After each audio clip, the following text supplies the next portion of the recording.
E aí, pessoal, tudo bem? JJ aqui na área para mais um resumão, né, galera? Mais um resumão aqui especial para vocês. Então já peço para vocês para dar esse like, se inscrever no canal e ativar o sininho para você ficar sempre ciente de tudo que eu estou postando aqui. E olha, tem muita coisa, muita novidade. Estou sempre aqui ajudando a galera. Então esse canal tá bem importante. E outra, se você está gostando dos resumões, né? Porque eu estou postando vários aqui.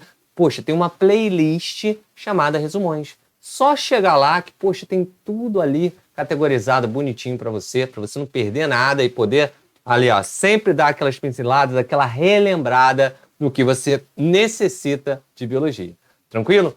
No resumão de hoje, a gente vai falar sobre cadeia alimentar, teia trófica, pirâmide ecológica, vamos falar sobre ciclo da matéria também e fluxo de energia. Começando pelo ciclo da matéria como um todo, né? O ciclo da matéria, nota, é um ciclo, tem algo que tem um início, sofre uma série de transformações e volta pro início. Isso é um ciclo. E a matéria, né? Ou seja, a matéria ela vai transitando pelos seres vivos e volta num único ponto. E aí a gente tem três atores nesse processo, tá? Em geral, nós temos o produtor, que é aquele ser, em geral, fotossintetizante, né? Ou seja, ele produz o seu próprio alimento através da matéria inorgânica, ou seja, sais minerais, água presente ali no meio, tá bom? Show de bola. E ele fez ali matéria orgânica, né? Glicose, amido, dentre outras coisas, celulose, né? E aí, o que acontece? Esse produtor serve de alimento para o consumidor, o segundo ator. Então, o consumidor ele pega essa matéria orgânica, se alimenta e acaba produzindo matéria orgânica para ele, né? Você acaba comendo arroz, feijão, carne, batata, né? Essas coisas todas.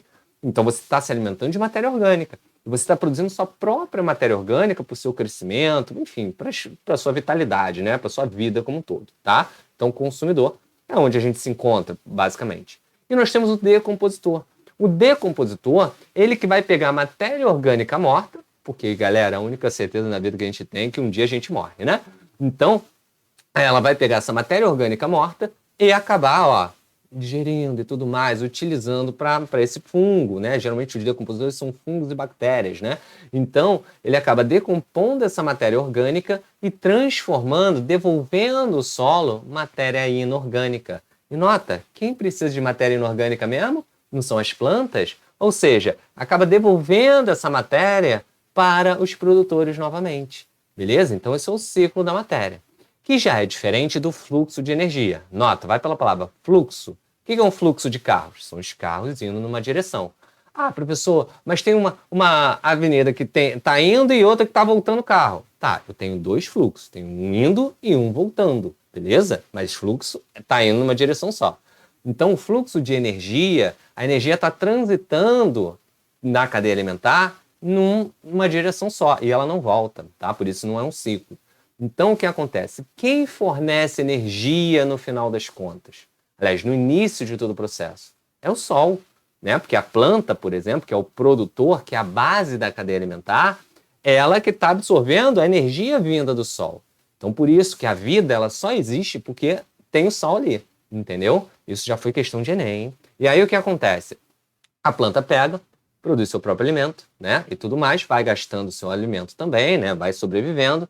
E aí, quando o consumidor, né, o herbívoro, ele acaba consumindo essa planta, o que acontece é que essa energia que ele absorveu, primeiro, parte ele não conseguiu absorver, vai eliminar nas fezes, parte ele vai consumir, porque ele precisa se manter vivo, né? E parte ele vai armazenar, beleza? Ele vai produzir excretas também, tudo mais, beleza? Então, quando chegar um outro consumidor, né, o que vai acontecer? Ele vai conseguir se alimentar de tudo? Também não.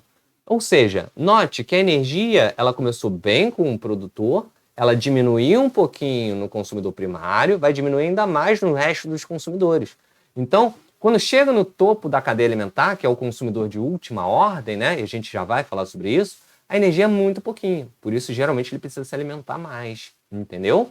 Então, essa é a lógica do processo. O fluxo de energia ele é unidirecional, vai numa direção só na cadeia alimentar, e ele vai decrescendo ao longo da cadeia, entendeu?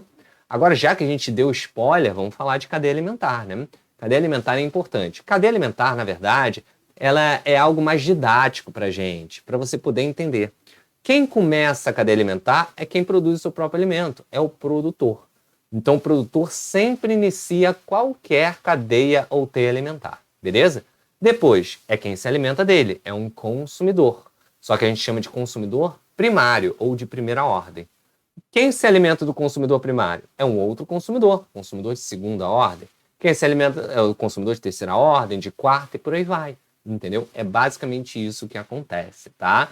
Então, nota, a gente já está falando dos atores, produtor, consumidor. O que é importante na cadeia ou teia alimentar? O que é sempre importante é o seguinte, é você tomar atenção com as setas. O produtor, ele se alimenta de alguém? Não, ele produz seu próprio alimento, né? Então, o que acontece? Esse produtor, ele nunca está recebendo seta. A seta nunca vai em direção a ele. Ele está apenas dando a seta porque os outros seres se alimentam. Ou seja, quem está dando a seta é quem está sendo alimentado. Quem está recebendo a seta é quem se alimentou. Entendeu? Então, o consumidor primário, ele recebeu a seta do produtor, porque ele consumiu o produtor. Beleza? É basicamente essa a lógica, tá? Então, quando você vai botando as setas, ó, o produtor ele nunca recebe, ele sempre dá seta. O consumidor, né, ele pode receber e pode dar seta, vai depender do tipo de consumidor. E o decompositor, quando estiver, porque geralmente ele não está, mas quando ele estiver, ele vai estar sempre recebendo seta. Por quê? Porque ele, na verdade, se alimenta de todo mundo, né? De toda a matéria orgânica, seja animal, vegetal, seja qualquer uma, do produtor, do consumidor, né? Então ele está sempre recebendo. Mas geralmente a gente não vê isso, né? O decompositor na cadeia alimentar. Falando sobre a teia, é algo que é mais parecido com a realidade, né? Porque você, por exemplo, você não se alimenta só de arroz. Você não se alimenta só de feijão. Você não se alimenta só de carne, beleza? Ou de frutas, né? Você tem uma variedade de alimentos, assim como os animais também. Eles acabam se alimentando de outras coisas. Então, muitas das vezes, esse mesmo animal pode se alimentar de uma planta. Por exemplo, você comeu arroz e feijão, é de origem de planta, né? Então, nesse sentido, você funcionaria como consumidor primário. Agora, se você botou um bife ali, uma carninha de um boi, por exemplo, esse boi que se alimentou da grama, né? Então, o que acontece? A grama, produtor, o boi, consumidor primário, e você, no caso, seria consumidor secundário, entendeu?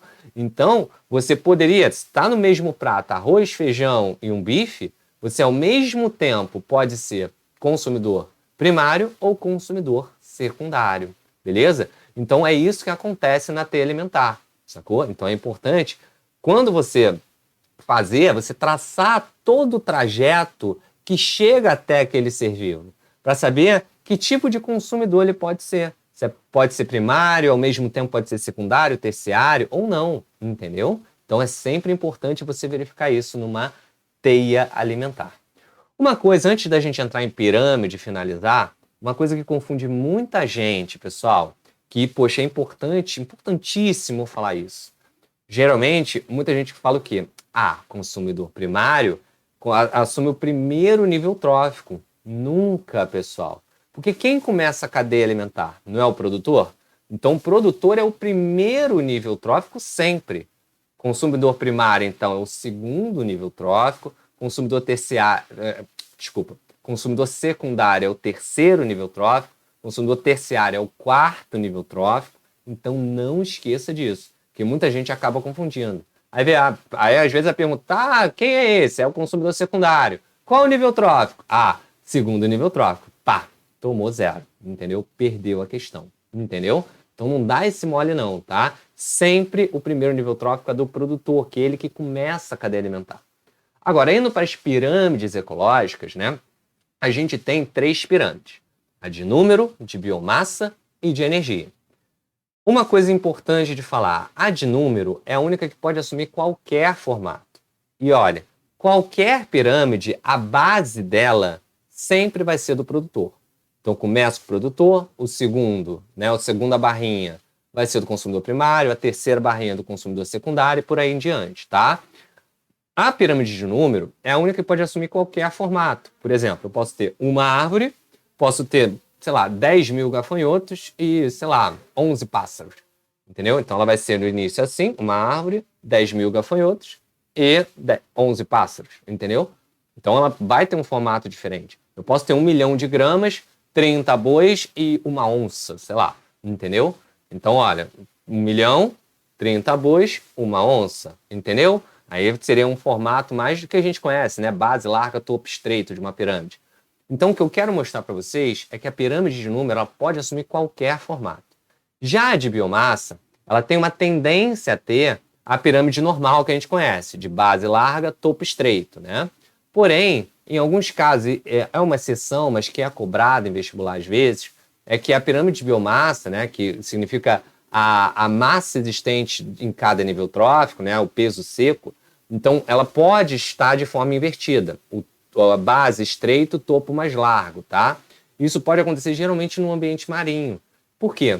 Porque o fitoplâncton, que é o produtor na cadeia alimentar marinha, ele, na verdade, tem uma alta taxa reprodutiva, né? Que ele geralmente é unicelular, então ele reproduz bastante. Então ele tem como, mesmo estando em menor massa, biomassa, ele tem como alimentar o nível subsequente, né? Que seria do consumidor primário, tá? Beleza? Usou o plâncton nesse caso, ok? Então isso pode acontecer, geralmente é por um período curto de tempo, geralmente é uma exceção, mas às vezes é cobrado sim. E por fim, nós temos agora a única pirâmide que essa não pode mudar. Essa sempre terá o mesmo formato, que é a base larga, topo estreito. Aquela pirâmide que você conhece mesmo. Tá meio torto, né? Aquela pirâmide que você conhece mesmo, tá? A pirâmide que tu vê aí, né, do Egito, tá? Tem base larga, topinho estreitinho. Por quê? Porque a pirâmide de energia vai em relação ao fluxo de energia que eu falei.